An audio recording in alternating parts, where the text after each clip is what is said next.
Inspeksi Story mengucapkan selamat Hari Raya Imlek bagi kalian yang merayakan.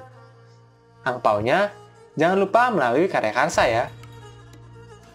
Ketika kita mempelajari sejarah, seringkali kita mendengar bagaimana peradaban besar dunia membangun pertahanan untuk melindungi wilayahnya.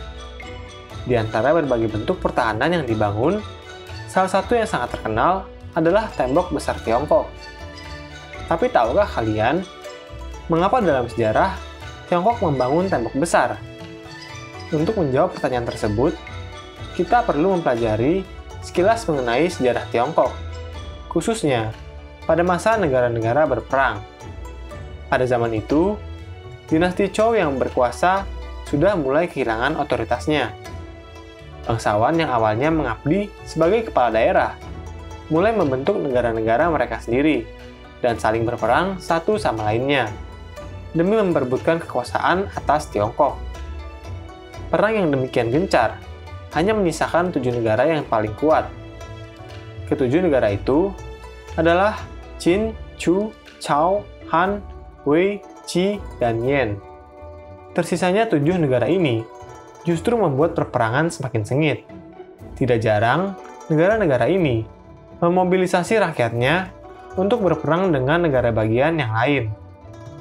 Demi menjaga kota-kota yang telah dikuasai, mereka memerintahkan pasukannya untuk membangun pertahanan kota yang berfungsi untuk melindungi wilayahnya dari serangan negara-negara bagian lainnya.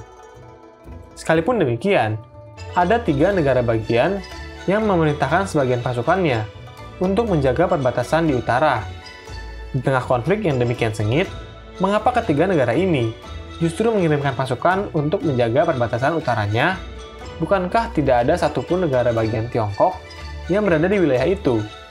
Jika diteliti lebih lanjut, 3 negara itu sebenarnya sedang menjaga perbatasan utara mereka dari musuh yang sewaktu-waktu dapat mengganggu stabilitas negara mereka.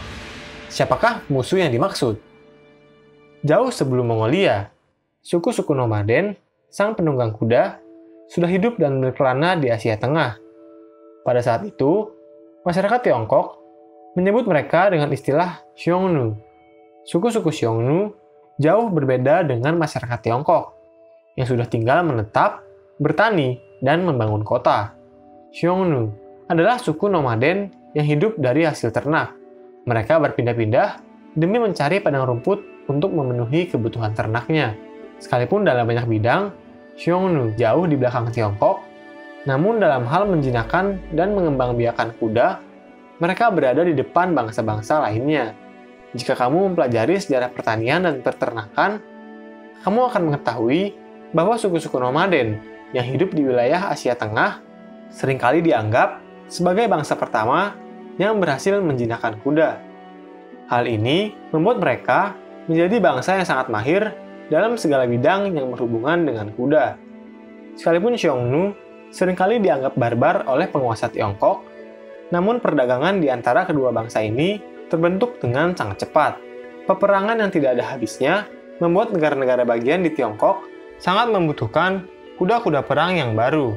Di antara semua jenis kuda yang ada, kuda-kuda yang berasal dari wilayah Asia Tengah lebih terkenal akan ketangguhannya. Di sisi lain, Xiongnu juga sangat menyukai berbagai komoditas Tiongkok yang secara kebudayaannya lebih maju di antara mereka, seperti kain sutra maupun hasil pertanian yang memang tidak diproduksi oleh suku-suku nomaden.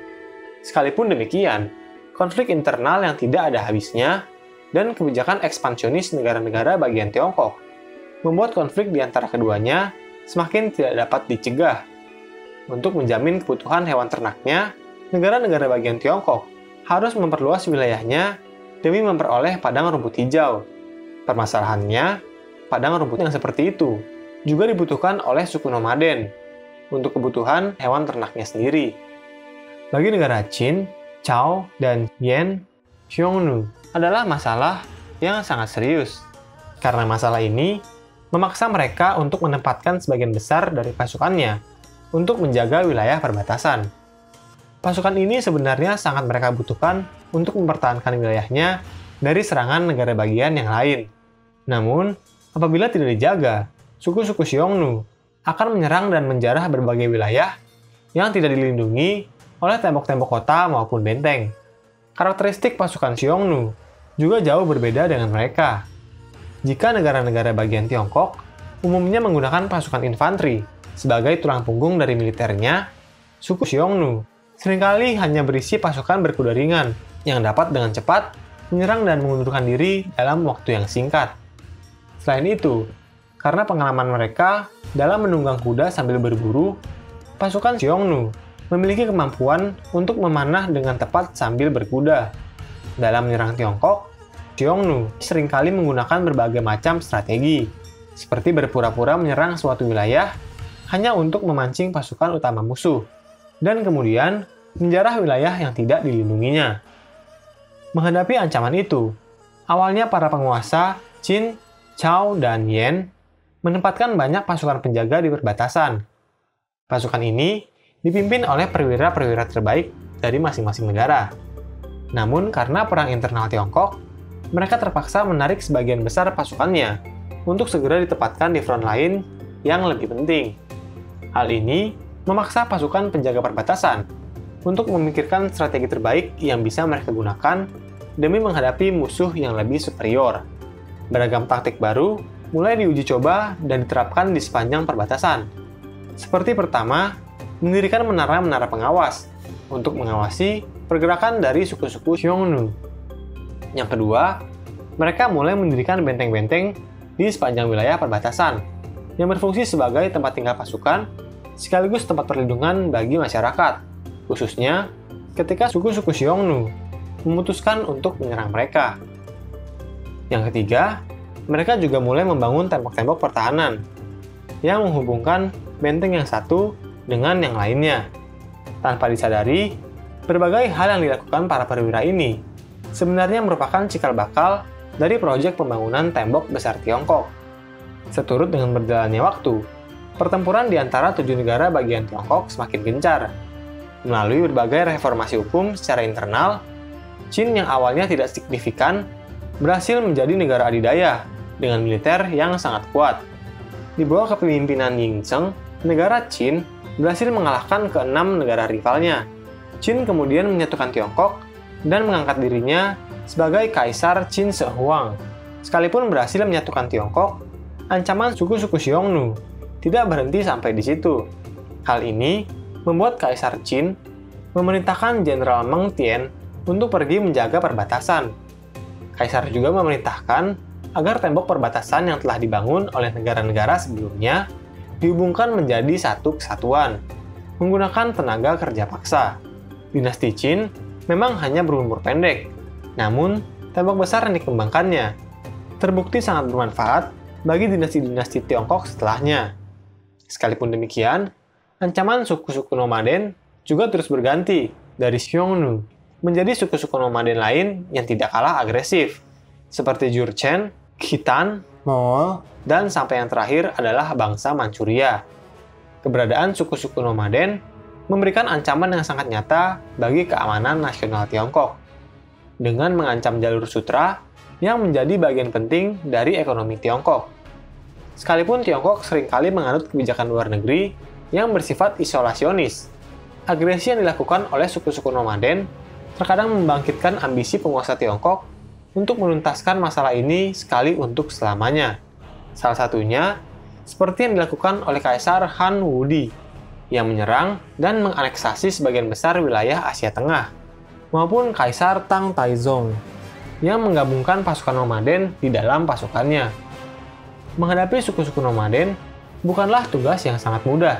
Sekalipun satu suku berhasil dikalahkan, seringkali suku-suku yang lain akan muncul dan menggantikan posisi dari suku nomaden sebelumnya. Dalam sejarah, ada beberapa kisah di mana suku-suku nomaden mampu menyerang dan bahkan menguasai daratan Tiongkok. Dinasti Yuan misalnya, merupakan salah satu contoh di mana suku nomaden berhasil mengalahkan Tiongkok. Dinasti Yuan dapat dikategorikan sebagai dinasti asing di Tiongkok, karena dinasti ini didirikan oleh Kubilai Khan, yang adalah cucu dari Genghis Khan. Berbeda dengan dinasti-dinasti di Tiongkok sebelumnya, dinasti Yuan adalah suku minoritas yang berkuasa di atas mayoritas. Di bawah kepemimpinan dinasti Yuan, pasukan yang awalnya menjaga tembok besar menjadi tidak penting, karena tembok tersebut sebenarnya dibangun untuk mempertahankan Tiongkok dari serangan suku-suku nomaden seperti Mongol. Setelah Mongol menguasai Tiongkok, fungsi utama tembok besar menjadi hilang. Tidak mengherankan, karena minimnya penjagaan dan perawatan, beberapa bagian dari tembok menjadi rusak. Namun, dinasti Yuan akhirnya berhasil digulingkan oleh Zhu Yuanzhang, yang adalah kaisar pertama dari dinasti Ming. Dinasti Ming adalah dinasti yang diperintah oleh suku mayoritas. Karenanya, fungsi tembok besar bukan hanya dihidupkan kembali, namun juga ditingkatkan menjadi jauh lebih baik. Sekalipun demikian, karena berbagai masalah yang dihadapi, dinasti Ming mengalami kemunduran dan digantikan oleh suku nomaden lainnya yang bernama suku Manchuria, pendiri dari dinasti Qing. Sejak saat itu, fungsi utama dari tembok besar kembali mengalami penurunan, khususnya setelah kekalahan dinasti Qing terhadap Inggris saat Perang Candu. Sekalipun awalnya, tembok besar berfungsi untuk mencegah masuknya bangsa asing ke wilayah Tiongkok, namun saat ini, keberadaan tembok besar justru menjadi daya tarik utama bagi wisatawan asing untuk datang dan berwisata ke atas tembok tersebut. Sungguh ironis, bukan? Hai, bantu kami dalam memproduksi lebih banyak konten sejarah dengan mengklik tombol subscribe. Dan jangan ragu untuk memberikan saran, komentar, atau pertanyaan. Terima kasih.